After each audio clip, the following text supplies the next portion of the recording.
Boa noite a todas e todos. Muito feliz de retornar a esse auditório. Aqui, esse auditório da Cúria Metropolitana, talvez seja um dos primeiros contatos que eu tive com a comissão, acompanhando os movimentos da comissão. Muitas conversas.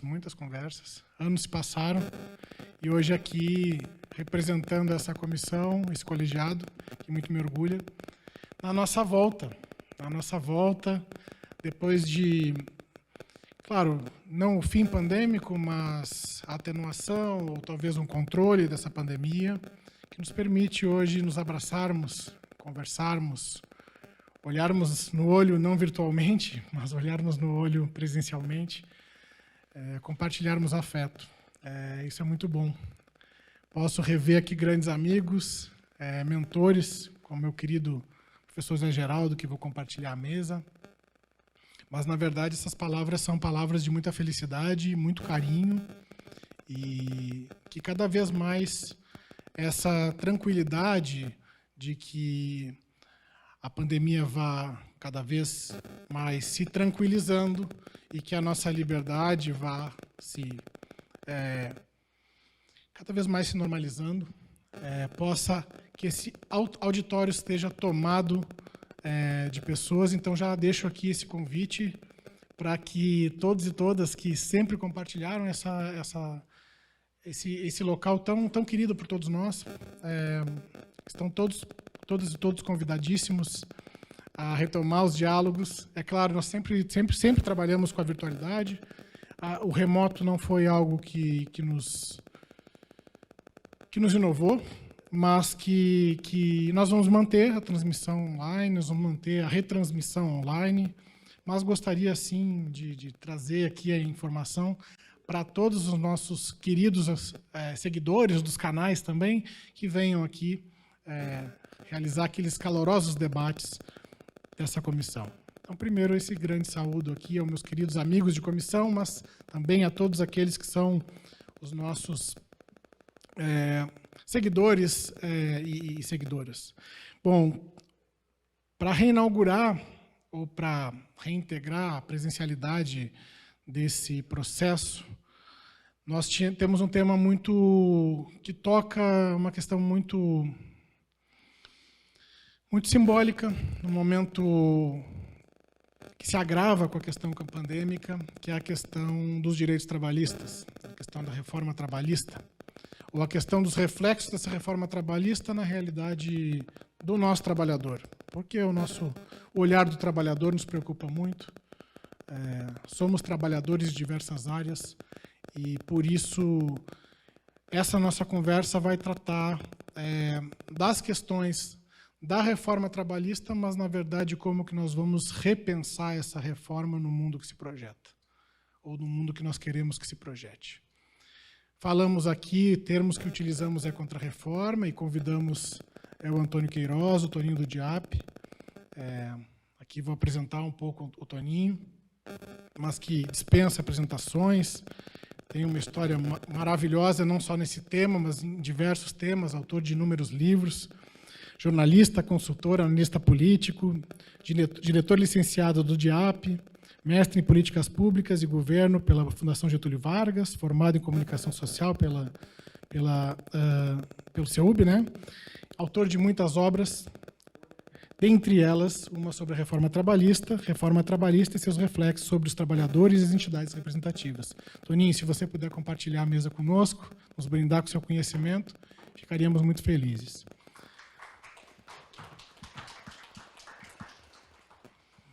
Eu não quero aqui tomar a palavra e seguir cansando o público. Não sou aqui, sou apenas o apresentador, presidente dessa comissão. Essa mesa é compartilhada também pelo moderador, o magnífico reitor da Universidade de Brasília, o eterno magnífico reitor da Universidade de Brasília, José Geraldo de Souza Júnior, nosso querido membro, e para quem eu passo a palavra. José, que bom te ver. Obrigado. Também quero compartilhar dessa alegria de retomar esse espaço que há 8 anos, né, serve de lugar de interlocução da comissão nas nossas conversas de justiça e paz. E para nós é uma experiência muito cordial, né? Poder estar nessa atividade presencial, né? Com essas cautelas que o nosso presidente indicou, né? Então, queria cumprimentar os companheiros e companheiras de comissão, né? José Márcio, Édila, Felipe, José Carlos, Fernando. E estou vendo Fernanda, olha o que isso é a pandemia, né? Estou lhe vendo pela primeira vez, hein, Fernanda? Porque eu só tenho o seu quadradinho nas transmissões, né? E já falei dela, já falei, você estava no celular, não ouviu.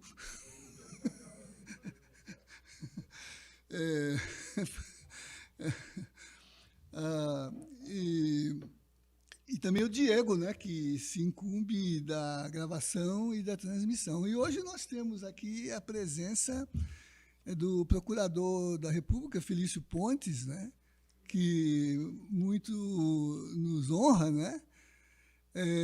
Já esteve conosco em conversa aqui nesse espaço, né?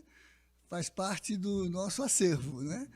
E tive notícias de que vai ficar bem próximo de nós, né? Já que está instalado em Brasília, né? Está na regional, né? Muito bom. Então, é uma alegria, né, saber, né, que está bem próximo, né? E vamos contar muito com a sua contribuição, né, nos trabalhos que nos interpelam, né? E também queria cumprimentar o Toninho, né, que ele disse que não lembra, mas ele já fez uma conversa. O Facebook não... Ele tira os nossos dados, mas ele não mente, né? Ele tira os nossos dados. Mas eu recebi esses dias, já há 3 anos, há 4 anos, e era uma mesa que eu coordenei. É claro que você estava de barba. Talvez por isso você não tenha se reconhecido. Né? Mas é uma alegria tê-lo aqui de volta, Toninho, né? E nessa data, hoje são 2 de maio, né? Um dia após a data símbolo, o 1º de maio, dia do trabalho, né? Dia Internacional do Trabalho, mas na verdade, o Dia dos Trabalhadores, né? E por isso esse tema aqui colocado para todos nós, né? O convite que divulgamos coloca com os termos da mesa repensar a reforma trabalhista, trabalhar contra a reforma e pensar no restabelecimento dos direitos dos trabalhadores, é uma exigência que se coloca para um contexto em que nós, pelo menos desde 2016, mais agudamente, temos vivenciado em termos de movimento dramático de desdemocratização do país, de desconstitucionalização do país, né? E de uma realidade que nos coloca em permanente postura de resistência para que não haja danos maiores e para que também nos mantenhamos organizados para resistir e continuar o protagonismo da nossa experiência política e histórica, que gerou um projeto de sociedade inscrito fundamentalmente como representação da dignidade do trabalho e da contrapartida da apropriação pelos trabalhadores daquilo que é a riqueza que ele produz, né? Estamos aqui numa linha de construção de sociedade enquanto experiência comunitária, enquanto experiência política no sentido de que o Papa Francisco indica, nessa dimensão sublime, né, da caridade, né? Mas também construída, de novo, o Papa Francisco em interlocução com os movimentos sociais, né, que tem sido o teor das conversas que ele vem mantendo já em pelo menos 3 grandes encontros, que nós reproduzimos aqui com o cardeal que presidia a nossa comissão até então, e que utilizou a mesma modelagem de conversas com os movimentos sociais dentro daquela perspectiva da teologia dos 3 T's: terra, teto e trabalho, né? Então, no fundo, né, esse movimento é dramático porque ele é uma investida brutal. O neoliberalismo é desumanizador, né? Ele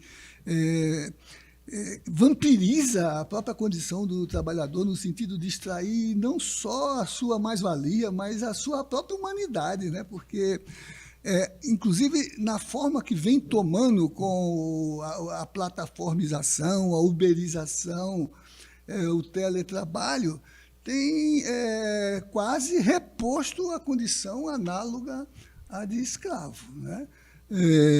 Então, trabalhar essa questão, repensar o que tem sido uso, porque se todos esses movimentos na política representaram, né, uma agressão à cidadania organizada, em último caso, foi uma investida contra o trabalho, né? Porque foi também uma ação de destituir a representação política do trabalho, que luta por direitos, que constrói direitos, que construiu todos os direitos na experiência civilizatória, né? É o principal sujeito desse processo, né? E, felizmente, mesmo nos impasses atuais da pandemia, da guerra que está em curso, né, uma guerra capitalista, né, que está em curso, né, nós temos assistido aqui e ali, de forma bastante acentuada, reações importantes, seja da retomada constitucional, como na América Latina, Equador, Bolívia, Peru, agora Chile, né? E na Europa, com governos que têm uma postura, ao menos civilizada, do ponto de vista do reconhecimento dos direitos dos trabalhadores. E em alguns países, na Europa inclusive, nós temos visto movimentos de contra-reforma, quer dizer, de anulação das reformas. E essa eu acho que é uma agenda que vai se colocar até outubro, né, porque, pelo menos do ponto de vista da mobilização dos movimentos sociais e sindicais, né, a questão da revogação, né, da destituição dos direitos, casos do meio ambiente, Felício, dos indígenas, né? Vimos agora 8.000 indígenas representando 200 povos aqui, trazendo essas questões à baila, né? Vai também se colocar como uma perspectiva para a agenda de reivindicação do trabalho organizado, dos trabalhadores mobilizados, interpelando as pretensões de governança no cenário de 2022, outubro, né? Então, é mais ou menos um pouco disso que nós queríamos ouvir de você, Toninho, que para nós representa assim, o melhor intérprete desse processo, pela sua presença estratégica nos organismos de análise desse sistema, na assessoria parlamentar, né, e sindical, né? E ver se temos condições de repensar o mundo do trabalho e as condições de reforma, não só no sentido do que se colocou aí como extração dos direitos, mas de reconstrução dessa dimensão digna do trabalho, de construir uma contra-reforma como mobilização dos movimentos sociais, e qual é a perspectiva de restabelecimento dos direitos, não é isso? Como moderador, acho que você tem assim de 20 a 30 minutos para a sua fala, depois nós abrimos uma sessão de diálogo com você e depois as palavras finais, né? Lembrando que estamos aqui com o auditório que recupera o presencial, mas também as redes que nos acompanham pelos nossos canais, o Facebook, o YouTube, e esperamos poder recuperar também a interlocução com a TV comunitária, que sempre transmitiu os nossos programas, né? TV comunitária de Brasília, né? Então...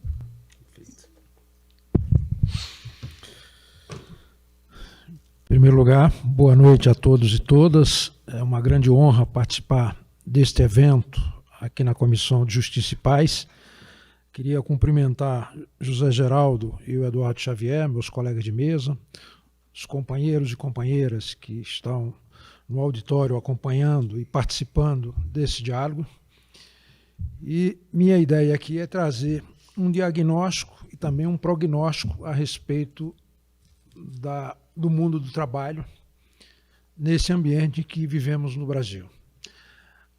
Nós tivemos avanços muito significativos no processo civilizatório ao longo do tempo, né? Nós tivemos a conquista dos direitos civis, a conquista dos direitos políticos, e foi graças aos direitos políticos, o direito de associação, de organização partidária, de votar e ser votado, liberdade de imprensa, etc., que se criou a terceira geração de direitos, que foi a geração dos direitos sociais, que pela primeira vez implicou despesas para governo e para empresas.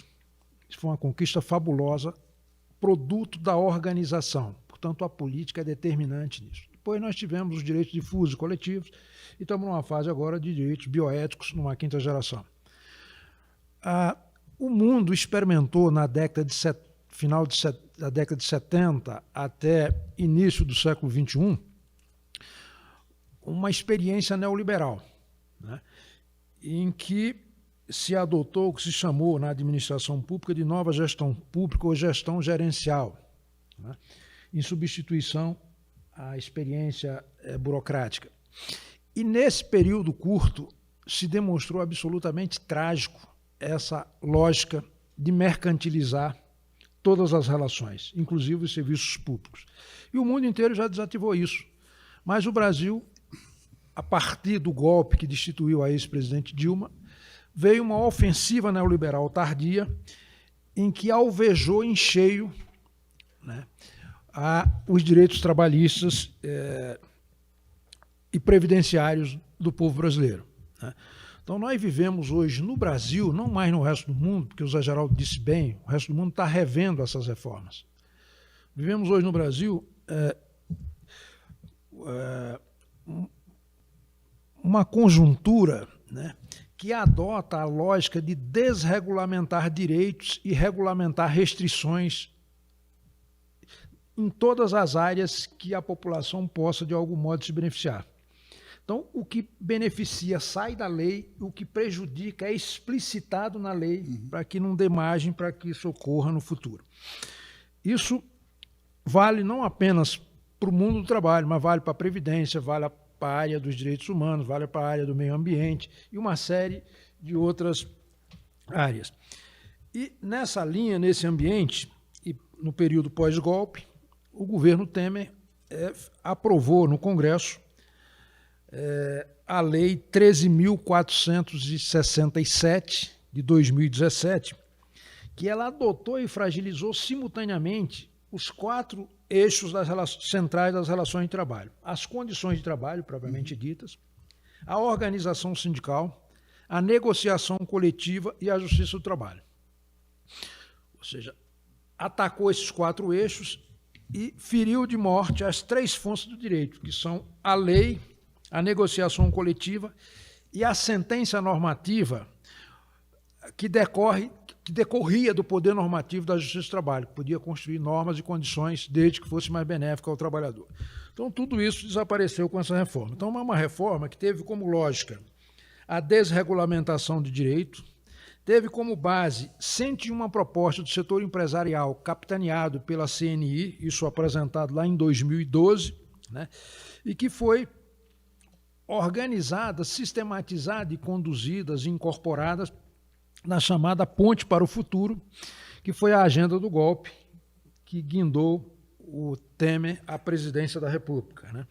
Então, essa reforma ela foi adotada sob o fundamento de segurança jurídica nas relações de trabalho, né, que estavam muito judicializadas no período, mas o que é engraçado é o seguinte, quem se der ao trabalho de verificar o que foi judicializado é aquilo que o empregador deixou de cumprir, que estava na lei, no acordo, na sentença normativa.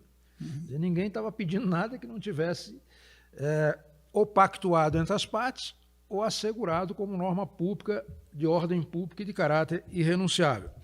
Então, essa reforma ela foi pensada pela lógica dos empregadores para reduzir custos, para ampliar o lucro e a competitividade das empresas, né? Para facilitar a criação de novas modalidades de contratação em bases precárias, né? Para substituir o legislado pelo negociado, preferencialmente pela negociação direta e individual, em substituição à negociação coletiva, entre empregado e empregador, e, por fim, para enfraquecer o poder sindical, tanto com a retirada de prerrogativas sindicais, quanto com a asfixia financeira dessas entidades. Isso teve o objetivo, e que estão sendo alcançados com a implementação dessa norma, de um lado, flexibilizar os direitos trabalhistas previstos legalmente. Ficam resguardados apenas os que estão escritos na Constituição, mas a Constituição tem muito mais princípio do que regras. E o princípio, quando você regulamenta, você pode dar várias interpretações. Quando a regra é clara, você tem que implementar o que está lá. Então, a regra eles retiram da lei e preservam apenas os princípios. A ampliação da possibilidade de terceirização e pejotização, ou seja, a contratação do trabalhador como pessoa jurídica e sem vínculo empregatício, né? A criação de normas, forma de contratação, especialmente o chamado autônomo exclusivo e o intermitente, que são duas barbaridades previstas nessa legislação. As restrições ao acesso à Justiça do Trabalho. Se um empregado ingressar na Justiça pedindo 10 mil de indenização e o juiz der 5, ele terá que pagar o honorário sucumbencial relativo aos 5 que ele deixou de ganhar. Em algumas circunstâncias, esse honorário sucumbencial, que é de 20% do valor da causa, é superior àquilo que ele recebeu. Então, ele não vai entrar na Justiça, que ele não é doido. E, em defesa do acessório, que é o direito, ele não vai colocar em risco o principal, que é o seu próprio emprego, ainda mais tendo que custear. Então, é uma loucura completa esse tipo de reforma. Houve a retirada dos poderes, das atribuições e das prerrogativas e das fontes de custeio das entidades sindicais. Houve a ideia de universalização da negociação coletiva sem o limite ou sem a proteção da lei, né? E a autorização da negociação direta entre patrões e empregados para redução ou supressão de direitos. É uma reforma trágica, porque elimina o princípio do hipossuficiente, aquele que reconhece o empregado como a parte mais fraca econômica, social e politicamente no embate com o empregador, né? Então, essa reforma, de fato, fez alterações na CLT que precarizam relações de trabalho. E por que precarizam? Porque retira da legislação trabalhista o caráter de norma pública, né? Norma de ordem pública e caráter irrenunciável, né? Institucionaliza a prevalência do negociado sobre o legislado, independentemente da norma ser mais benéfica ao trabalhador, autoriza a terceirização na atividade fim das empresas, né? Reduz o poder normativo da Justiça do Trabalho, precariza as conquistas dos trabalhadores com o fim da ultratividade dos acordos das convenções coletivas, que era uma regra segundo a qual o que fosse incorporado por um acordo só podia ser retirado por novo acordo, né? E eliminaram da lei a ultratividade da norma. Então, se não tiver um novo acordo, aquilo sequer tem a oportunidade de vir a ser negociado novamente e desaparece, né? Reduz a capacidade financeira das instituições sindicais e permite a contratação de serviço em lugar da contratação de empregado e, portanto, pejotiza as relações de trabalho. Durante a pandemia, agora mais recentemente, da Covid-19 no governo Bolsonaro, o governo buscou reiteradamente introduzir novas formas de precarização, né, e redução de direitos, como redução do FGTS de 8% para 2%, isso a pretexto de gerar emprego e incluir novos trabalhadores no mercado formal de trabalho. Nós temos como exemplo disso a medida provisória 905 e a 927, né, que tinham exatamente esse propósito, mas que, felizmente, caducaram no Congresso. Os parlamentares conseguiram, numa composição em torno da eleição das casas, fazer algum tipo de acordo em que coubesse algumas relatorias para os partidos de esquerda, e isso se deu ainda no momento em que o Bolsonaro hostilizava o Centrão. Hoje o Centrão é a base dele, então, se voltar, o risco é grande, né? Mas essa pauta permanece entre as prioridades do governo, né? E o que se deve fazer num ambiente desse, né? O movimento sindical, na nossa avaliação, e esse é o propósito aqui desse debate, apresentar propostas e formular alternativas, né, deve ir nessa direção no mundo do trabalho sindical, na perspectiva não apenas de rever essa situação precária, mas de regulamentar matérias que antes não estavam regulamentadas, né? Então, nessa perspectiva, os sindicatos devem atuar pelo menos em 3 frentes para fazer esse contraponto. Na frente institucional, especialmente no Congresso Nacional e no governo federal, embora seja difícil ter alguém no governo com algum tipo de sensibilidade, mas pelo menos a área técnica, né, que pertence ao Estado e não ao governo, pode ter algum tipo de diálogo. Na esfera jurídica, notadamente perante a Justiça do Trabalho, né, para questionar o conteúdo dessa reforma. Na área sindical, sobretudo perante o patronato e a imprensa, né, e também perante o Ministério Público do Trabalho, né, para garantir negociação coletiva autêntica, né, e também para modificar essa legislação perversa. Então, na minha avaliação, deve ainda acionar os organismos internacionais, né, multilaterais, denunciando essas agressões. Acabou de sair uma decisão de um tribunal da ONU reconhecendo que, no caso da prisão dos processos do presidente Lula, aqueles processos eram viciados, eram parciais, era um juiz que utilizou o aparelho de Estado para perseguir um adversário político, né, e fez esse reconhecimento. Agora, nós temos um problema grave de assimetria de informação, de ausência de formação política e cívica do povo brasileiro em geral e dos trabalhadores em particular. Eu li, no domingo agora, um artigo de 2 procuradores do trabalho, do Ministério Público do Trabalho, o Ronaldo Lima dos Santos e Jefferson Luiz Maciel Rodrigues, em que eles afirmam que 70% dos trabalhadores desconhecem que os salários, os reajustes que os salários recebem são produto da negociação. Eles imaginam que sejam, como ocorre com o salário mínimo, uma decisão do governo. Uhum. Se os próprios trabalhadores, 70% dos trabalhadores, não sabem que o aumento salarial que ele tem é decorrente de um esforço da organização sindical, sem a qual não seria possível isso, fica muito difícil. Assim como os próprios, a participação nos lucros, os pisos salariais, os planos de saúde e outros benefícios que existem, eles existem por conta da negociação. O empregador não dá por mera liberalidade. Ele dá ou por imposição da lei ou em razão de negociação. Então, o que eu acho que a gente deve propor? Alguns pontos são fundamentais numa proposta de revisão dessa legislação trabalhista, né?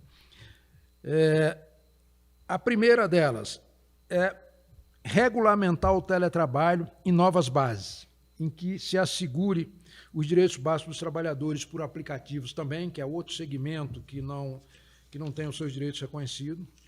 Criar novas fontes de financiamento da Previdência Social, frente à perda de arrecadação via folha de salário, porque as relações estão precarizadas, o trabalho formal está perdendo espaço e não dará mais conta de, via tributação sobre a folha, pagar os benefícios da Previdência, que é a instituição que garante a paz social no Brasil.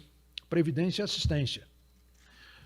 Os brasileiros, quando vão ao exterior, o pessoal se impressiona quando se diz lá que o nosso INSS e a assistência à Previdência paga algo como 30 milhões de benefícios, e que o Bolsa Família, que é outro programa, alcança 20 milhões de pessoas, porque é muito maior do que a população deles. Então, eles acham que isso é impossível. Então, o Estado no Brasil tem um papel fabuloso, fantástico, responsável pela proteção social, e que esses governos de perfil neoliberal estão desmontando. Então, nessa linha ainda, buscar recuperar as prerrogativas sindicais e assegurar novas fontes. A lei diz lá o seguinte: é nulo de pleno direito qualquer acordo ou convenção que preveja qualquer forma de arrecadação em favor das entidades sindicais. É um absurdo, né? Isso foi feito em nome da liberdade, né? Garantir proteção aos trabalhadores frente às inovação tecnológica, né? O mundo está passando por enormes transformações. Assegurar garantia de trabalho igual, de salário igual para trabalho igual, tanto na questão de gênero como no caso de atividade terceirizada, né? Instituiu o direito de negociação coletiva para o servidor público. Aconteceu durante os governos do PT, mas era liberalidade do governo, não estava regulamentado, não estava previsto em lei. Então, além desses pontos, eu acho que tem que haver o retorno do controle sindical sobre o local da rescisão. Hoje, antes era obrigatória no sindicato, hoje é obrigatória na empresa, né? Então, no mínimo, essa decisão tem que caber ao trabalhador, ele decide se quer fazer na própria empresa ou no sindicato. Hoje vai direto para a empresa, né? Revisão das bases do trabalho intermitente e do trabalho exclusivo autônomo, que é uma coisa louca, que o trabalhador fica à disposição do empregador e, quando for convocado para trabalhar, recebe pela hora que trabalhou, né? Restabelecer o acesso gratuito à justiça do trabalho, suprimir as travas às negociações coletivas, inclusive sobre o financiamento sindical, permitir a prevalência do negociado sobre o legislado apenas nas hipóteses em que o negociado seja mais vantajoso para o trabalhador, e estabelecer que, havendo dúvida entre o acordo e a convenção, ou havendo conflito, prevalece a norma mais benéfica. Eles estão dizendo lá que prevalece sempre a do acordo, né? Então, nessa perspectiva do que fazer, em 2022 agora, mês passado, aconteceu a CONCLAT, que é um congresso das classes trabalhadoras. E nesse congresso foram aprovadas uma série de diretrizes para o desenvolvimento social e econômico, que inclui uma agenda de mudança, né? E essa agenda ela consiste, em primeiro lugar, em superar as desigualdades, segundo, gerar emprego formais de qualidade, promover o crescimento dos salários, garantir proteção social, trabalhista e previdenciária ao trabalhador, assegurar a sustentabilidade ambiental e fomentar inovações. Então, diretrizes gerais. Do ponto de vista de medida objetiva, essa plataforma da CONCLAT sinaliza na seguinte direção: garantia de valorização do salário mínimo, ou aumento real do salário mínimo, né? Um programa de renda básica para todos, política ativa de geração de trabalho e renda, marcos regulatório com ampla proteção social, trabalhista e previdenciária, eliminação da desigualdade de acesso, permanência e remuneração no mercado de trabalho para os setores discriminados, como a população negra, a juventude, a comunidade LGBTQIA+, e pessoal com deficiência. Então, uma prática ativa no sentido de geração de emprego e renda. Proteção aos desempregados e erradicação da fome. Então, nós estamos num ambiente de grande desafio. E quais são os desafios? Ou melhor dizendo, esses desafios são possíveis de serem concretizados, eles dependem do quê? Então, o que é que eu digo aqui? Que os desafios são grandes, porém, o resultado ou a implementação desse desafio depende, em grande medida, da capacidade de organização e mobilização do movimento sindical e das forças que apoiam esse movimento, como também, e talvez principalmente, do resultado das eleições de 2022. Se forem eleitos um presidente e uma bancada no Congresso comprometida com os direitos dos trabalhadores, as chances de rever essa reforma perversa são reais. Porém, se o atual presidente for reeleito ou alguém da terceira via for sufragado nas urnas e for mantida a atual correlação de força no Congresso, a situação pode piorar enormemente em relação ao que é hoje. O governo Temer, lá atrás, ele conseguiu fragilizar uma série de direitos. Numa eventual reeleição do Bolsonaro, o estrago vai ser muito maior. Então, a gente verifica o seguinte, que foi constituído, por iniciativa do governo, um grupo de estudo do trabalho, chamado GAET, que teve o professor Gilbertain à frente, o Pastore, o Ives Gandra Filho, o ministro do TST, uma gente toda com essa lógica de que o Estado atrapalha a liberdade de iniciativa, o livre mercado, e que, portanto, deve desregulamentar as relações de trabalho, eliminar a ideia de hipossuficiente do empregado nas relações de trabalho, substituir o direito do trabalho pelo direito comum, que parte do pressuposto de igualdade das partes, portanto, eliminando aí a ideia do hipossuficiente, eliminar o seguro-desemprego, retirar aquela multa de 40% na dispensa do empregado, a adoção do sindicato por empresa e a ampliação da negociação direta e individual, quer dizer, uma tragédia. E não se limitaram a isso, incluíram aí o retorno, a insistência na capitalização da Previdência e uma reforma administrativa com o fim de transferir para o setor privado as atividades que hoje são exercidas por servidores públicos de carreira. Então, é um ambiente assim, muito preocupante e, nesse contexto, né, o tipo de mudança na reforma trabalhista, para pior ou para melhor, vai depender, portanto, do resultado da eleição presidencial e também do resultado da eleição do Congresso. Basta lembrar que o texto enviado originalmente pelo Temer ao Congresso tinha apenas 13 artigos e saiu do Congresso com mais de 200 modificações. Então, o Congresso tem uma composição muito conservadora, muito pró-mercado. E, portanto, se não houver um empenho dos trabalhadores, no sentido de eleger alguém que tenha compromisso com seus interesses, com seus direitos, com a proteção, vai ser trágico. Não vai ser fácil, porque o Centrão, inclusive, vai crescer nesse ambiente lá. Então, esse é o quadro que a gente se encontra. Quer dizer, se conseguirmos fazer uma boa bancada e eleger o presidente da República, não apenas regulamentamos coisas que antes não estavam regulamentadas em bases decentes, como teletrabalho e o trabalho por aplicativo, mas também recuperamos ou revogamos alguns desses dispositivos da reforma. Por outro lado, se não tivermos essas duas condições, o retrocesso vai se aprofundar, porque esse governo vai dar continuidade a essa agenda antipovo, né, e vai tentar implementar essa pauta que foi elaborada pelo GAET, portanto, tem o selo de acadêmicos, de pessoas experientes, mas que, historicamente, estão a serviço do mercado. Então, seria isso que eu queria trazer como reflexão inicial e me colocar aqui à disposição para o diálogo, para eventuais perguntas. Muito obrigado.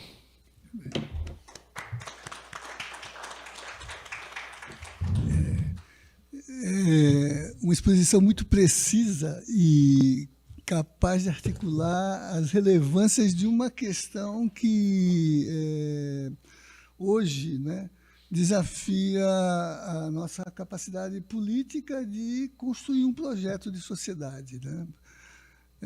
Brilhante, Toninho. Se você puder deixar essas notas para a gente poder trabalhá-la como uma forma, né, de repercutir essa agenda que é em tudo coincidente com os ensinamentos do Papa Francisco no sentido da sua consideração à dignidade do trabalho. Tanto que ele inclui um item que você nem formulou aí, que é a da exigência de um salário universal. Porque não há dignidade civil sem dignidade no trabalho. Aliás, esse é o princípio que funda a nossa experiência de missão cristã. Está nos atos, né, que é o trabalho que dá a medida da justiça na construção da comunidade, porque é o trabalho que configura a possibilidade da satisfação das necessidades. Então, os trabalhadores, os cristãos, claro, traziam para os gestores da comunidade, né, o produto do seu trabalho que passava a ser distribuído a cada um conforme as suas necessidades, né? Então, esse é um fundamento relevantíssimo. E o retrato que o Toninho nos traz confirma o que eu dizia na abertura, né? Se esse movimento que se agudizou no Brasil, né, ele vem de fora, mas se agudizou no Brasil em 2016, desregulamentando, desconstitucionalizando, né, não foi só uma ação deliberada de desmantelamento da capacidade civil do social, foi uma ação contra os trabalhadores. Né, porque o fundo e a lógica dessa reforma trabalhista que veio, nos 4 pontos que enunciou, né, são a expressão, né, da retirada da capacidade do trabalho de ser a base da instituição civilizatória de um mundo em que os direitos ou são direitos do trabalho ou não são direitos, né? E que nos impõe essa tensão, essa capacidade de atuar. Aliás, esta foi a centralidade da mensagem dos bispos agora, quando abriram a Assembleia, né?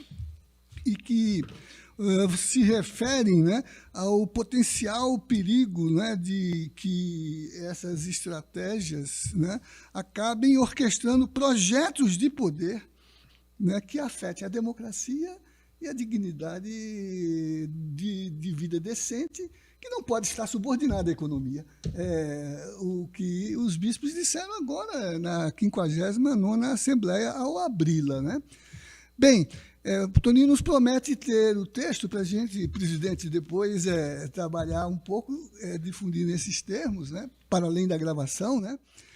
Mas a fase agora seria de uma reação, né? Eu não tenho nenhum inscrito ainda, a não ser o procurador Felício Pontes. Tem o Felício, tem também. Eu nem sei se ele estava inscrito. Esse é o fundador da nossa Assembleia aqui. Ele está presente desde a primeira conversa que nós tivemos e nunca faltou nenhuma. Quem? Quase. Eu gosto desse ambiente de discussão. Sou Adriano, sou sindicalista desde 1976, quando entrei na Fiat de Betim para trabalhar como oposição sindical consciente, onde fui expulso em 80 depois de 2 greves e o Figueiredo assinou a minha expulsão do Brasil. E continuo sendo sindicalista, não é? Amanhã eu preciso falar com o presidente do PSB, Carlos Siqueira, sobre a divisão sindical que aconteceu anteontem no PSB. Não é? Então, esse material eu quero, tá bom, Toninho? Mas, olha, gostei demais de todas as informações. Agora tenho uma visão, visto que está sendo gravado, preciso controlar as palavras, não é? Tenho uma visão, por exemplo, você falou que muito, espero que seja muito, não tudo, depende das eleições de outubro. Eu também sei que, infelizmente, depende muito. Por quê? É o ponto que eu contesto e gostaria que você refletisse. Porque, quando você falou da CONCLAT, as bandeiras são as mesmas de sempre, genérica e tudo mais. Quando você, Toninho, falou que os trabalhadores não sabem o que os sindicatos pensam, porque não dialogam, não tem, eu pergunto, o que é que falta no Brasil? Faltam os trabalhadores ou falta o sindicato? Essa é a minha questão. Porque eu estou convencido, eu fiz doutorado sobre esse sindicalismo depois de apanhar tanto. E a minha questão é a seguinte, no Brasil, desde 1943, não tem um só sindicato. Só tem corporações. Vejam, não é brincadeira. Corporação é uma instituição de solidariedade. Mas você pode ser solidário no bem, no mal, no crime. Solidariedade é em tudo. E a igreja preza a solidariedade. Agora, a solidariedade de quem oprime é para prezar? Por que solidariedade? sindicatos no Brasil, em 43, copiou a legislação fascista. Que a legislação sindical fascista é corporativa, tanto que era sindicato por categoria e por base territorial. Por quê? Porque o governo, naquela época, não tinha polícia para colocar em todas as fábricas, mas em todos os municípios, sim.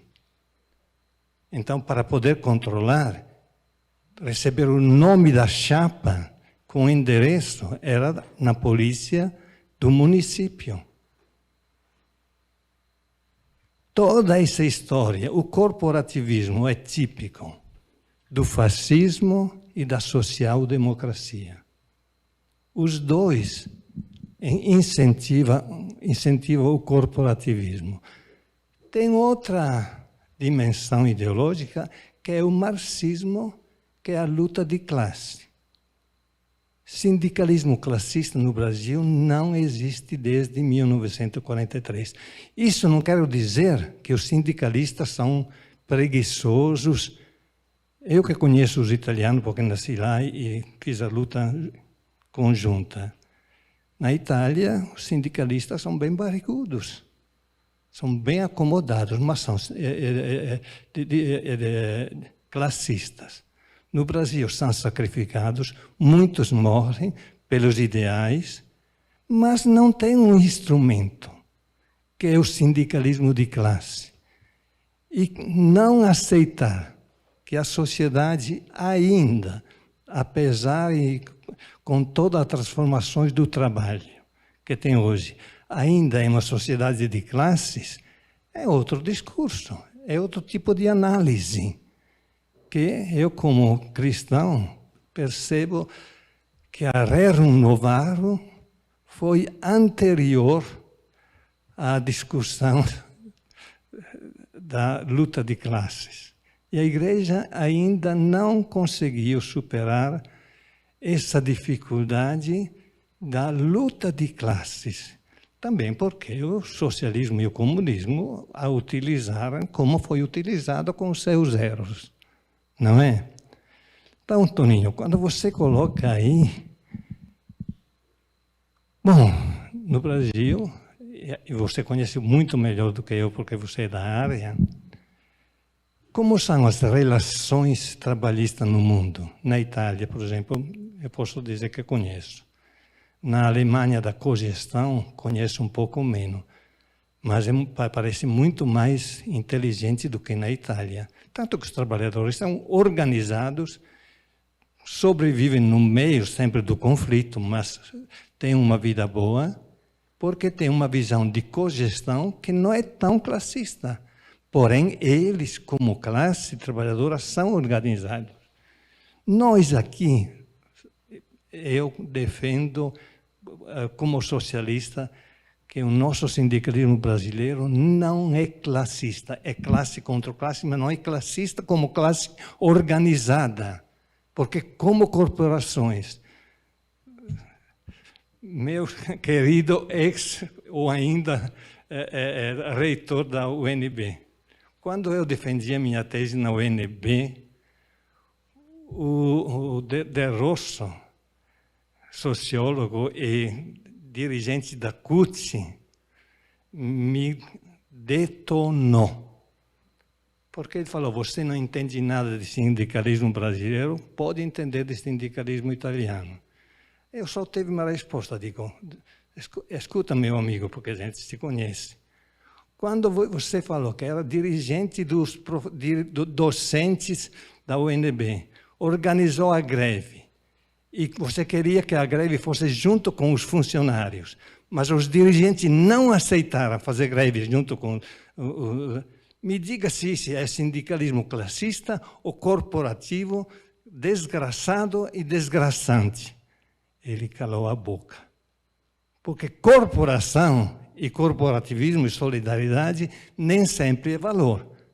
Porque quando os que ganham 40 mil se organizam para ganhar 45 mil, são solidários. São solidários. E daí? São virtuosos. são éticos, sabe? Tenho muita coisa para discutir, mas estou ocupando tempo demais. Só que digo, olha, nós precisamos no Brasil concretamente realmente ganhar a eleição e retomar algumas coisas. Mas enquanto o contrato de trabalho não é lei, e é lei só o que sai do parlamento, isso não é sociedade. Isso é uma forma de despotismo político. No Brasil, inclusive, os partidos têm a prerrogativa única de indicar candidatos. Isso não é despotismo? E quem é que vai mudar isso? Os partidos?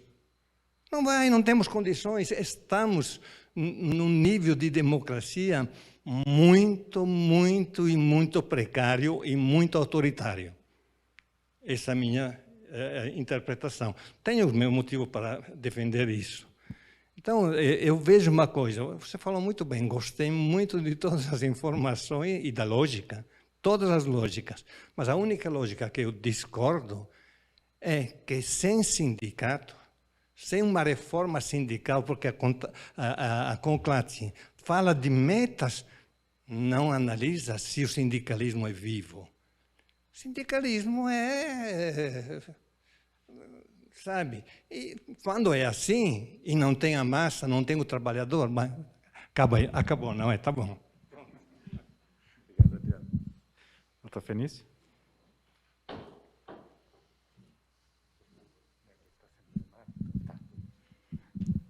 Depois da fala do Adriano, dá vontade de a gente parar e ficar refletindo tudo de novo, começar do zero. Mas eu queria parabenizar o Toninho e só fazer duas indagações mais para aprofundamento do tema, que me tocaram sensivelmente na sua fala, Toninho. E a primeira era o resultado, as duas dizem respeito ao resultado de tudo isso que foi tão bem exposto de uma maneira sintética, de uma maneira tão concisa e problemas tão profundos, e conseguiu ter um poder de síntese de nos trazer informações preciosas. Eu acho que isso todos nós sentimos. Mas duas coisas que eu queria saber, já que a nossa reforma trabalhista já tem 4 anos, já podemos medir alguns resultados. Queria saber, é verdade em relação ao aumento de nível de doenças de trabalhadores e em relação à diminuição de ações judiciais na Justiça do Trabalho? Se você poderia nos dar isso e alguns outros dados como resultado de desses 4 anos já de reforma. Obrigado.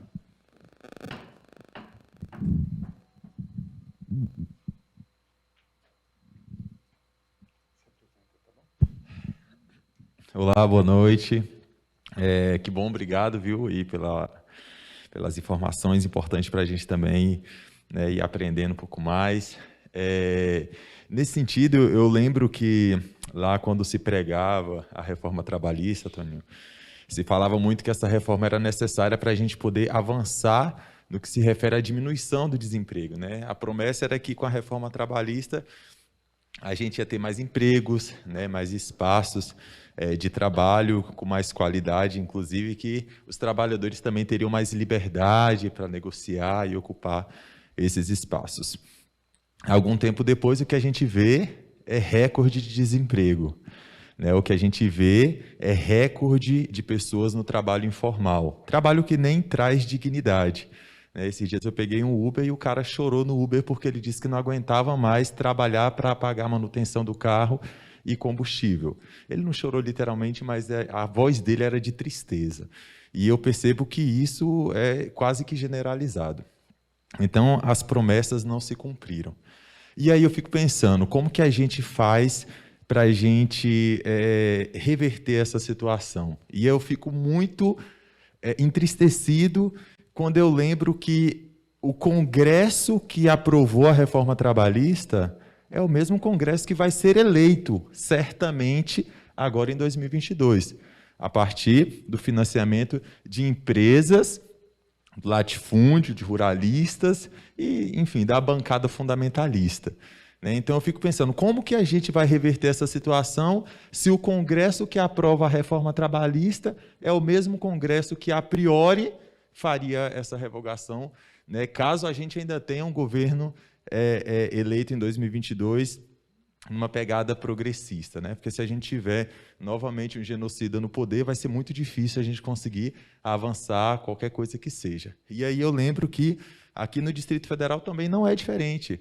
A gente tem um Estado, um governo que precariza o trabalho, um governo que privatiza, um governo que tira direito dos servidores e um governo que apoia a demissão em massa de trabalhadores. Então, como que a gente faz para a gente reverter esse processo, também considerando que na Casa Legislativa aqui do Distrito Federal, a gente tem uma bancada de deputados e deputadas que são, né, vamos dizer assim, apoiadores desse retrocesso no que diz respeito ao trabalho e à vida dos trabalhadores e à dignidade dessa turma. Obrigado.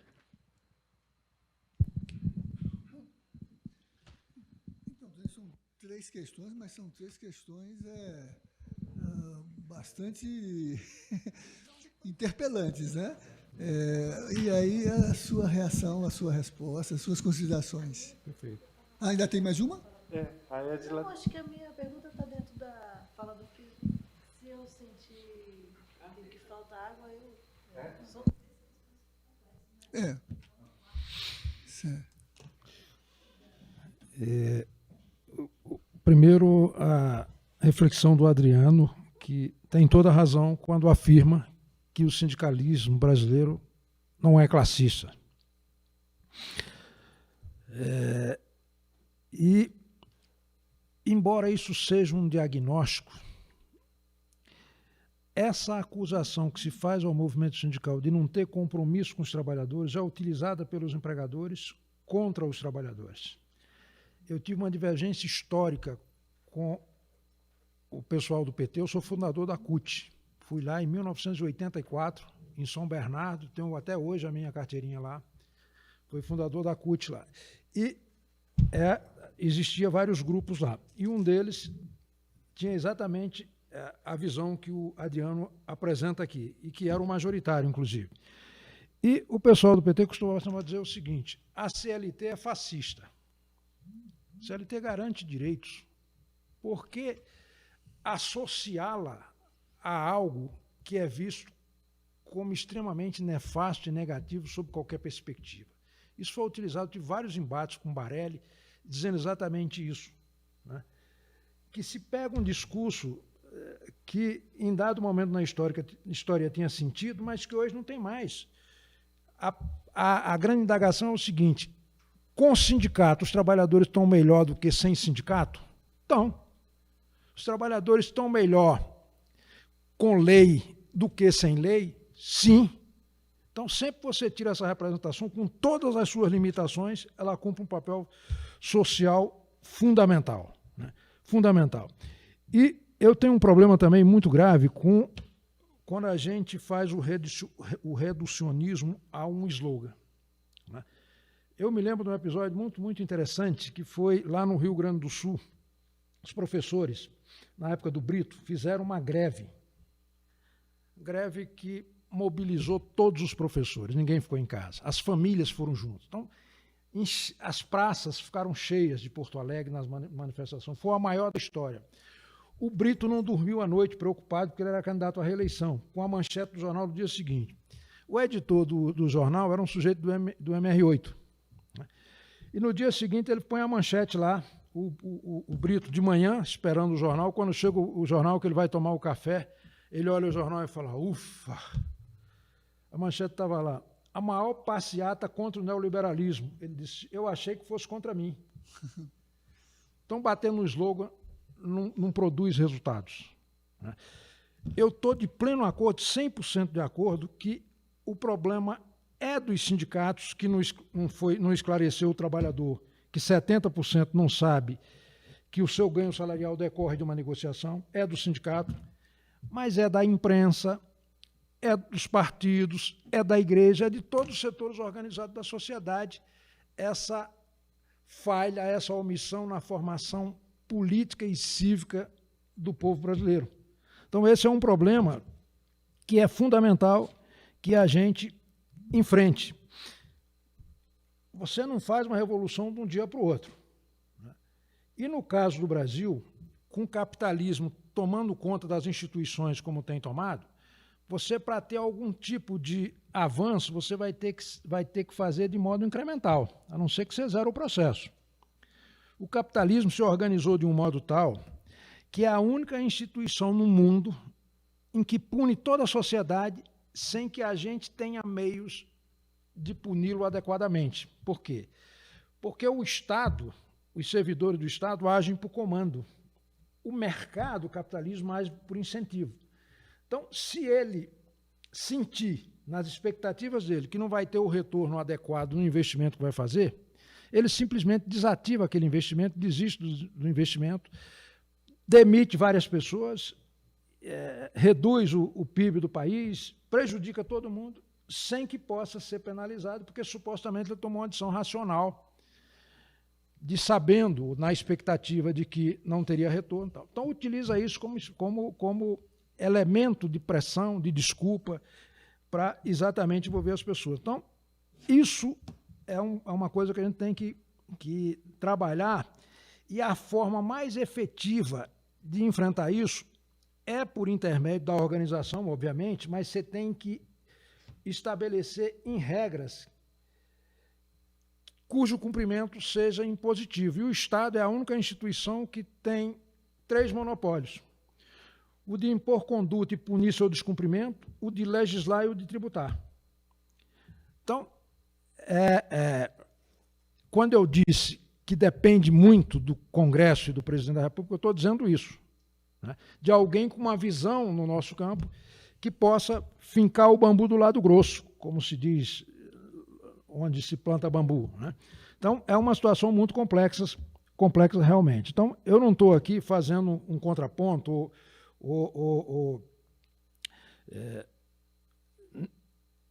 desconhecendo a importância do que disse o Adriano. Estou só apenas dizendo que a gente tem que relativizar, porque a realidade é muito mais dramática do que se imagina. Nós estamos numa correlação de força absolutamente desigual, né?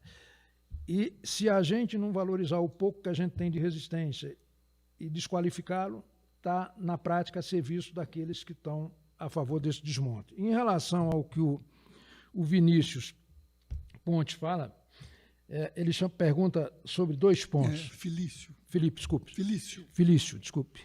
Felício. 2 pontos. Um é se houve aumento do nível de doença no trabalho.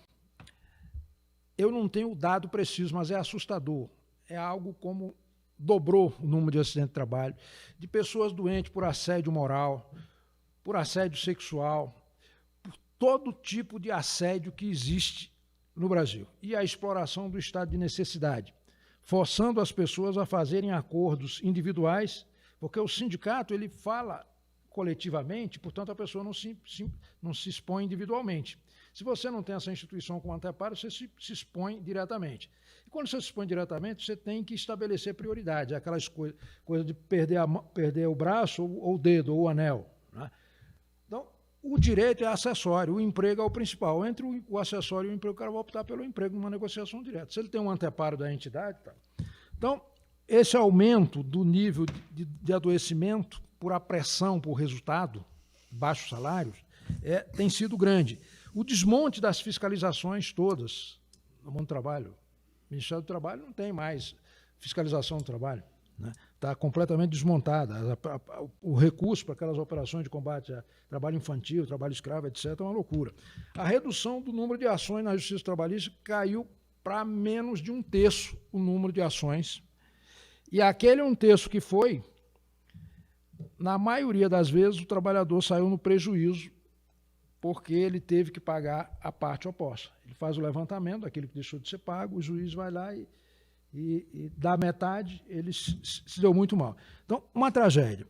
O Felipe menciona que a reforma foi aprovada sob o fundamento de que ia gerar mais emprego, que ia gerar mais salário, mais renda, de que o sindicato extorquia o trabalhador, né? Sugava o trabalhador e que, portanto, a contribuição deveria ser exclusivamente voluntária. Não podia ter nem contribuição fixada coletivamente na Assembleia, nem por lei. E aí asfixiou a única instituição no mundo do trabalho que fazia esse contraponto. Hoje as entidades estão sem recursos, as centrais estão vendendo suas sedes para conseguir fazer um mínimo de resistência e reduzindo o número de trabalhadores nos sindicatos, etc. Então, e essa propaganda, ela vem de muito tempo, né? A ideia da defesa do individual em detrimento do coletivo. Você lembra que as privatizações todas, a energia, quando foi privatizada, é porque ficaria mais barato, olha o preço. As teles, ficaria mais barato. Aí o que faz? Diz, bom, no Estado não é possível democratizar porque o telefone é um ativo, mas na iniciativa privada deixa de ser. Por que no Estado não podia deixar de ser uma sociedade de economia mista? Era só mudar a regra. O setor privado pode. Então, eles fazem uma coisa que é o seguinte, empresa estatal não pode mais fazer política pública. Ela serve para quê, então, se é estatal? Então, esse é um dilema que a gente vive hoje que é muito complexo e a gente tem que analisar. E nós estamos num ambiente em que há uma dificuldade muito grande de fazer o contraponto com essas forças, porque elas desenvolveram uma tecnologia no pós-verdade que é difícil de enfrentar. Vou dar como exemplo. O atual presidente da República, durante a campanha, ele fez um diagnóstico com o qual todos nós estávamos de acordo. As famílias estavam degradadas, havia aumento da violência, da criminalidade, do desemprego, tinha uma evidência de aumento de corrupção, porque os governos do PT fizeram uma legislação que jogaram luzes sobre a relação Estado e sociedade, Estado-mercado, né? E que fizeram lei, por exemplo, de responsabilização da pessoa jurídica. No Brasil não existia. É como se existisse a figura do corrupto e não existisse a figura do corruptor. Foi quando foi feito, que é a responsabilização da pessoa jurídica. Delação premiada, né? Lei de transparência, Lei Geral de Acesso à Informação, tudo isso jogou luz na relação Estado e sociedade. Veio à tona a corrupção que existia, que existe em todo e qualquer governo.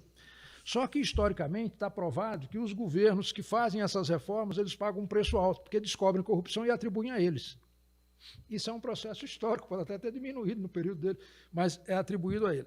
Então, é muito difícil. Aí, esse governo vai lá, esse candidato vai lá e faz o seguinte diagnóstico. Degradação familiar, aumento da violência, da criminalidade, do desemprego, da corrupção, etc. Tal. E, em lugar de apresentar solução para cada um desses problemas, aponta o dedo para os supostos culpados, que seriam a esquerda, os movimentos sociais, etc. O PT. Tá. E como é da índole do ser humano, em lugar de buscar primeiro solução para o problema, antes de buscar se vingar ou punir aquele que supostamente lhe causou o problema, ele vai em cima da punição em primeiro lugar. E aí, o governo até hoje explora os instintos mais primitivos das pessoas. Você pega, por exemplo, as pessoas com grande sensibilidade social, elas fazem julgamento moral a partir de dois valores, da liberdade e da igualdade. 90% das pessoas fazem com base na igualdade, na liberdade. Na igualdade já tem diferença. A gente, a cada um segundo sua necessidade, os 90% a cada um segundo sua capacidade. Já entra um elemento de meritocracia que diferencia.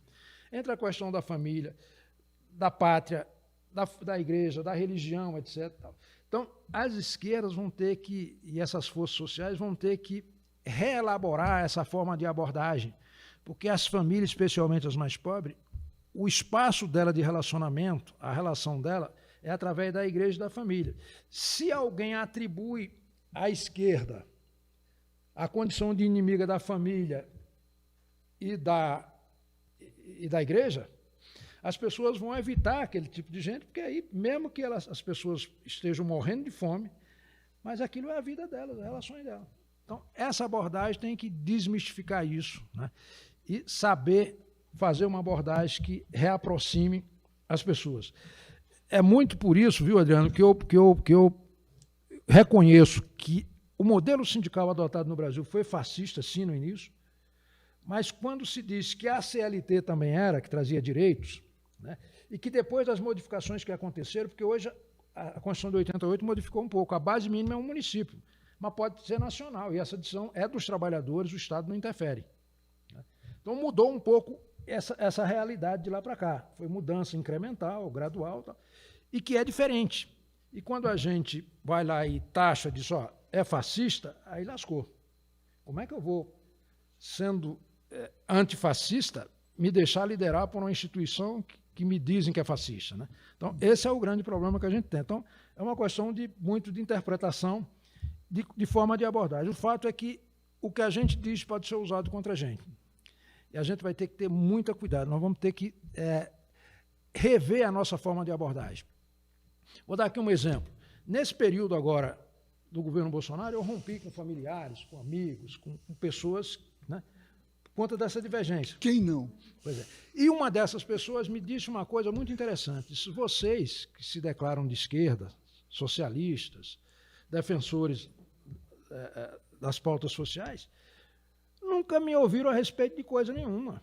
E ficavam, desculpa a expressão, cagando regra aqui toda hora, para mim, e nunca me levaram em consideração. Agora não, esse pessoal me passa as informações, eu repasso essas informações para frente, eu tenho o meu grupo, e eu, com minha arrogância, vou lá e digo para a pessoa, mas é um robô imbecil que passa isso para você. Aí é que fortalece as convicções dele, né?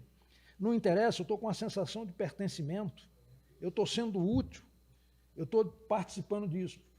Então, isso é um problema grave, que quando você enfrenta, a pessoa se retrai e reforça as convicções dela. Então, você tem que descobrir um ponto que aproxime, e o ponto que aproxima é discutir conteúdos de políticas públicas, deixar os slogans de lado.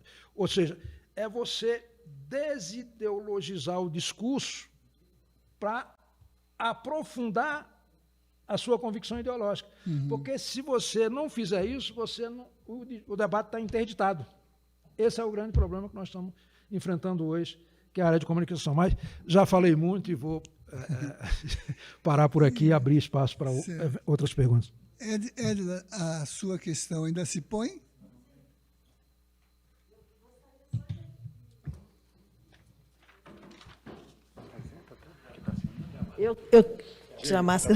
Eu quero inicialmente me juntar a todos, né, que agradeceram e parabenizaram o Toninho por essa belíssima e enriquecedora conversa, né, de justiça e paz. E eu acrescentaria as perguntas que foram colocadas, as questões todas. A gente sabe que o Toninho acompanha diariamente os trâmites parlamentares, né, os meandros do Congresso Nacional. E a minha pergunta é, concretamente, né, fala-se de uma contrarreforma, falava-se de revogação, agora o PT parece que já amenizou um pouco, estou falando em revisão, né? E, como o Felipe colocou, o Congresso que se mostra próximo talvez seja até ainda mais conservador que o atual, ou de direita, né?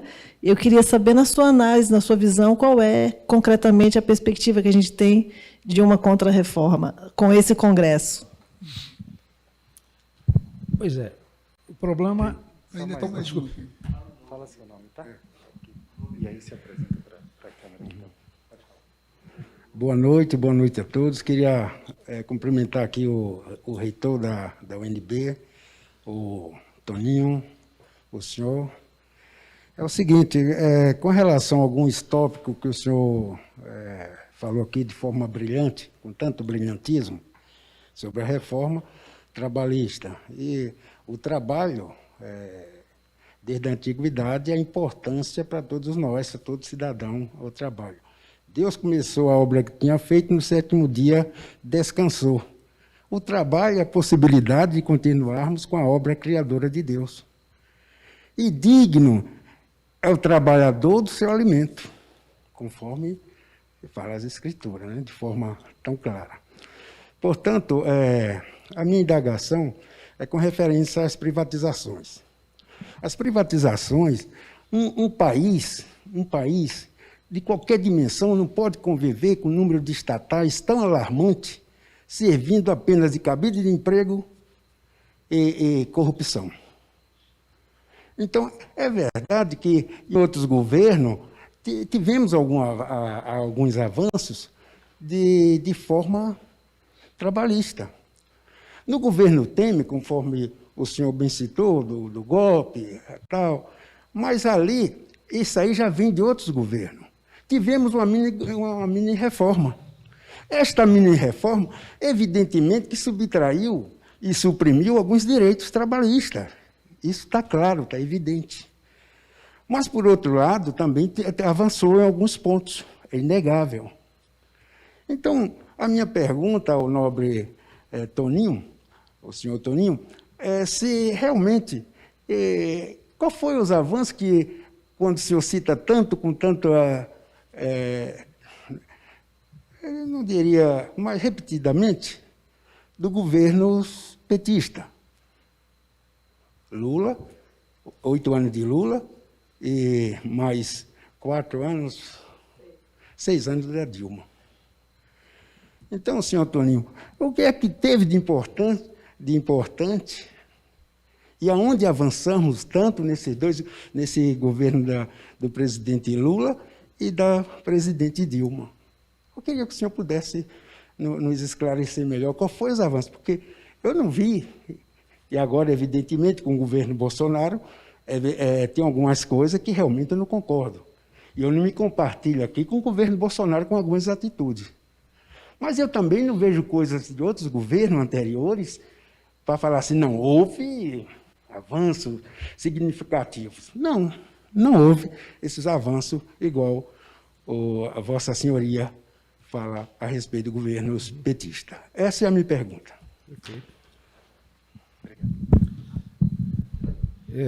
Bom, primeiro a pergunta da colega lá, a respeito da questão da revogação. Nós estamos num momento em que o ponto central é retirar da presidência da República um governo fascista, antidemocrático e que manipula as pessoas no seu estado de necessidade e na sua inocência. Então, esse é o objetivo primeiro. Depois de tirado isso, a gente estanca esse desmonte do Estado da Proteção Social e aí começa a reconstruir quando ganhar. Mas antes de ganhar, tem que saber que só pode ganhar se tiver o voto de algumas pessoas. Então, por exemplo, quando você diz vou revogar a CLT, você levanta todo o empresariado contra. Você pode dizer que vai revisar. E essa revisão pode alcançar todos os aspectos. Vou revogar teto de gasto. Precisa dizer que vai revogar teto de gasto. Teto de gasto já se provou inadequado, né? Trágico, foi alterado várias vezes, então substituir por algo mais crível, né? Então, é um movimento tático de abordagem para, como se diz na linguagem do caçador, não espantar a caça, né? Então, tem que saber como abordar para não criar esse tipo de problema. Quando se vai enfrentar a pauta apresentada por esse tipo de gente, que tem essa lógica da pós-verdade, de manipular os instintos mais primitivos das pessoas e terceirizar a culpa e só responsabilizar e não resolver nada, a gente tem problema grave. Os americanos, os democratas americanos, adotaram uma tática muito inteligente no meio do governo Trump e na eleição do Trump. Não incluir nada no debate de tema que fosse levantado por ele, porque ali era manobra diversionista. E centrar no que interessava. O que interessava? Anistiar os jovens estudantes que tinham dívidas das universidades muito grandes. Então, dar subsídio e reduzir isso, primeira coisa. Saúde. Ter um plano de saúde que ninguém lá nos Estados Unidos tem, né? Ter saúde pública minimamente. E dar proteção às mulheres, aos imigrantes, etc. Fugir dessa pauta de muro no México, etc., tal, aquela coisa lá do Trump. E graças a isso se conseguiu. Quando focou nos assuntos, se dialogou com a população e se evitou esse tipo de coisa. É o que a gente tem que fazer no Brasil, focar nesses pontos, né? Em relação à indagação última do companheiro que falou por último, eu queria dizer o seguinte, que é verdade que tem algumas empresas estatais que têm problema, mas as empresas estatais foram construídas com os recursos da população brasileira e os seus resultados e a sua eventual alienação, o recurso deve ser destinado à população. Quando privatiza, vai para abater dívida. Portanto, vai para o mercado financeiro. E ela deixa de fazer política pública. A Vale do Rio Doce foi vendido a preço de banana no Brasil, né? Todas essas estatais foram vendidas aí a preço de banana e estão dando lucros astronômicos. E que davam quando estavam no Estado. Ou o governo utilizava para fazer política pública e beneficiar os mais pobres. Basta ver aí o preço da gasolina. Mas em relação aos governos do PT, não tenho procuração para defender, e disse aqui que o PT tinha divergência com o PT em algumas coisas. Mas o acesso à universidade no Brasil, durante o governo do PT, foi maior do que em 100 anos de história no Brasil. Nós tivemos aumento real do salário mínimo, as cotas para ingresso às universidades, a inclusão social através das donas de casas podendo se aposentar, que não tinha, né? O Bolsa Família, o Minha Casa Minha Vida, o Mais Médico, são políticas públicas que deram oportunidade a pessoas que, sem um governo com o mínimo de sensibilidade, essas pessoas não seriam beneficiadas por nenhum programa social. O que é que o governo atual fez? O contrário disso, está desmontando cada um deles, e em véspera de eleição está fazendo demagogia, né, dizendo que defende Bolsa Família, até mudou o nome, aumentou o valor, só na época da eleição, né? Então, não dá para comparar, mas em hipótese nenhuma. O que esse governo prendeu as pessoas?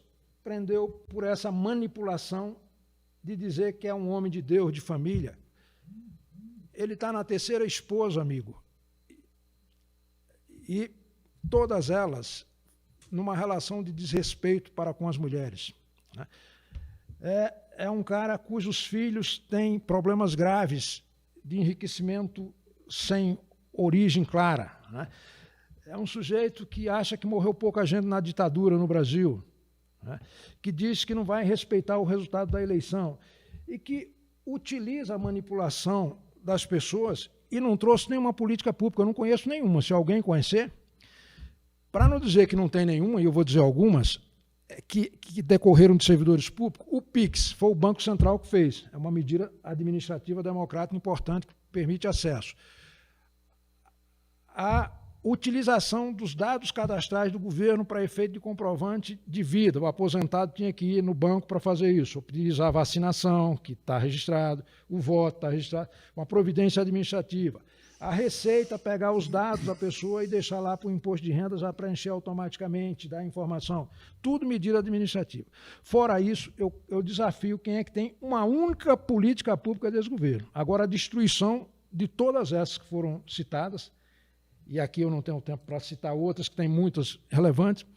Então, não dá para comparar. Esse governo está manipulando a fé das pessoas e as pessoas estão aderindo a isso, temendo que as famílias possam ser desagregadas e que a igreja possa ser fechada, atribuindo isso ao PT, coisa que não tem o menor fundamento, nunca fez isso. E mesmo essa questão de aborto, que é um tema mais sensível nessas áreas, tem sido explorada, mas o próprio pessoal do PT disse que isso é uma questão que deve ficar na esfera da ciência, da saúde pública, não é de decisão política, né? Então é uma manipulação espantosa e, lamentavelmente, o governo ainda tem algo como 30% da população apoiando esse cidadão. Felizmente, o ambiente no Brasil é de renovação e tomara que permaneça assim, para que a gente definitivamente retire esse presidente da República. Nós tivemos presidentes, no Brasil teve presidentes bons e ruins. Esse é mau. Obrigado. Temos ainda?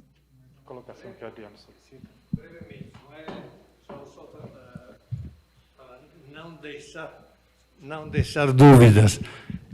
Olha, eu nunca falei mal da CLT, porque legislação e tudo mais, realmente, não acredito naquele tipo de revolução onde você destrói tudo para construir. Tem que construir a partir do que existe. E do sindicalismo que existe, porque é feito por sindicalistas sinceros e dedicados e heróicos, não é?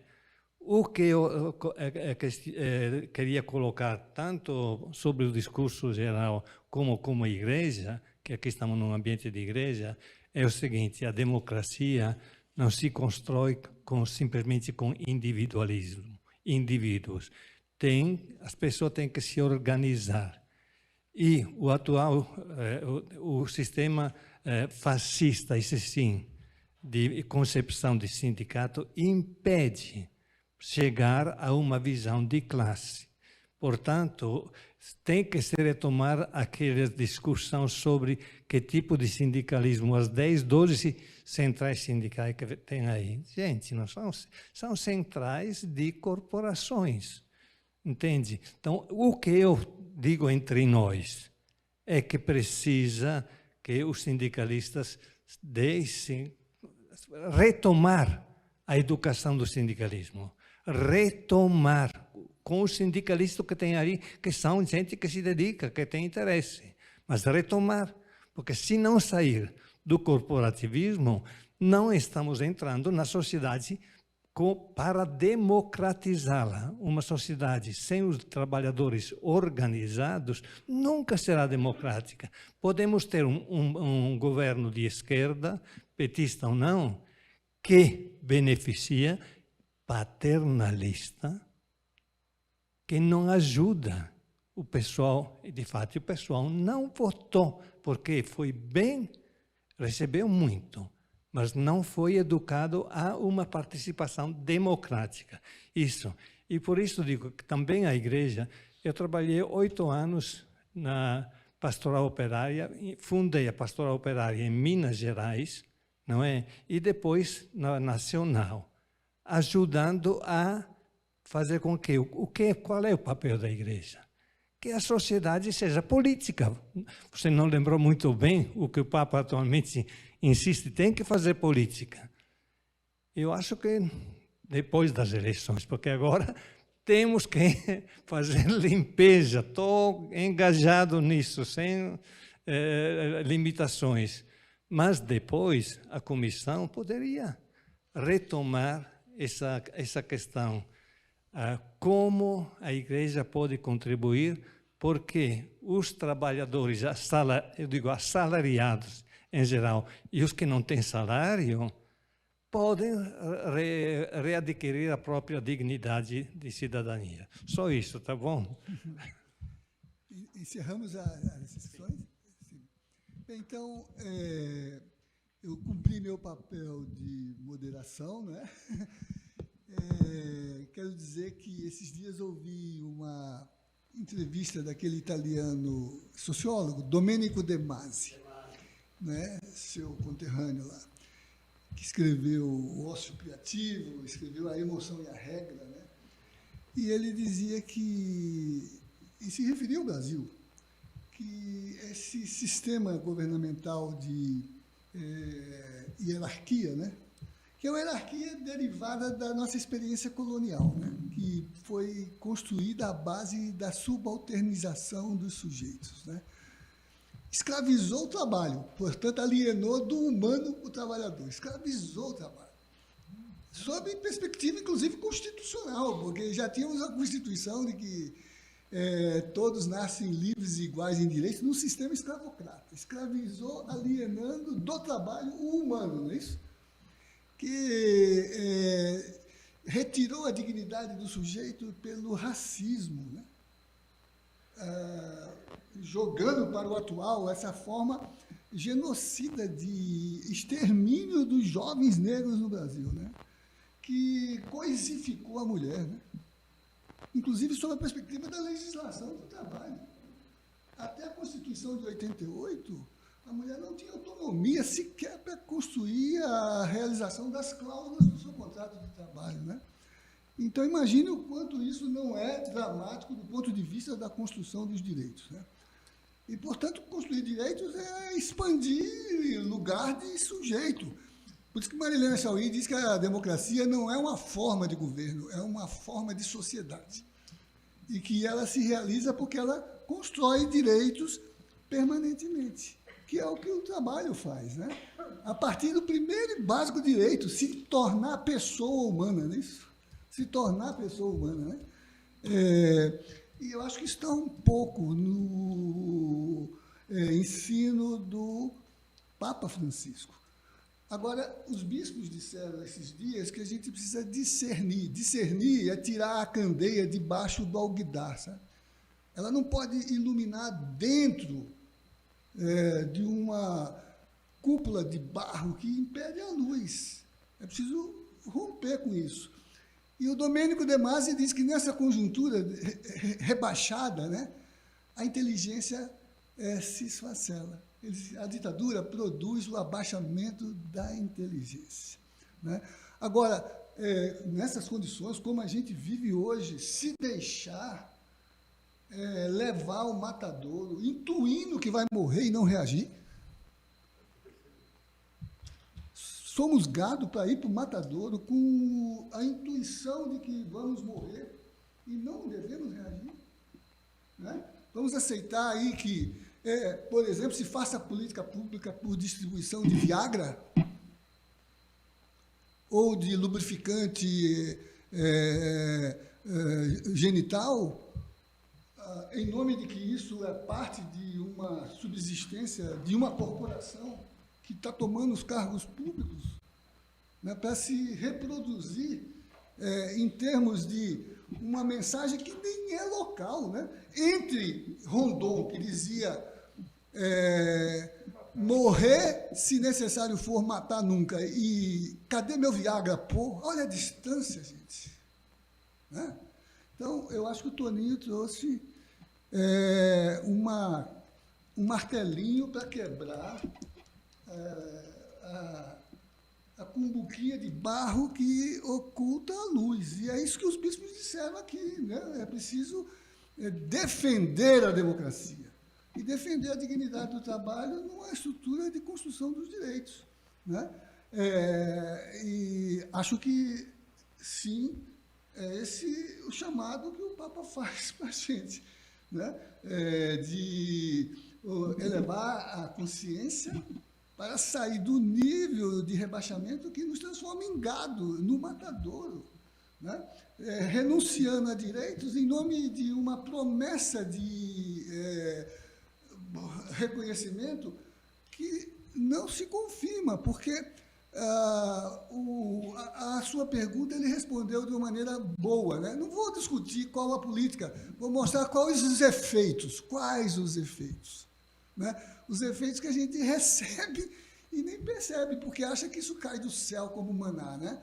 Poder entrar na escola, né? Poder ter as várias disponibilidades de distribuição que as estatais permitiram pelas políticas que elas realizaram. Quanto é que está o gás hoje, gente? Quanto é que está o gás hoje? E antes estava num patamar... Lembram do surto da mulher, que a gasolina chegou a R$2? Lembra do surto? 2,80. 2,80? Lembra do surto dela? Do surto? Por que ela estava a 2,80? Porque as estatais... Claro, como ele disse, né? A corrupção está instalada, né? E não está revelada, né? Até porque, de alguma maneira, se realizaram algumas políticas de transparência, não é isso? Uma sugestão, né, para nós aqui, né? Vamos ler 8 de Romanos, para discernir, lá a palavra é discernir, e diz ele, em comunidade, é isso? Discernir em comunidade. Discernir o quê? Entre esses impulsos egoístas, canibalizadores, né? E discernir na possibilidade da obra do Espírito, não é isso? Está lá em Romanos, né? 8, 14, pareço até pastor, não é isso? Mas não quero ser não, porque o pastor hoje usa revólver e não usa mais Bíblia, né? O ouro, né? Em vez de educação, né? Você falava em política, efeito, né? A política antes era o acesso à universidade por cota, era o acesso à universidade por permanência. Eu fui reitor com recursos do orçamento para expandir a universidade, expandir as escolas federais, né? E hoje é para arrecadar, né, numa política de rachadinha, né? Que é a política orçamentária da rachadinha, né? Então, eu diria assim, que bom que você traz essa luz para nós, né?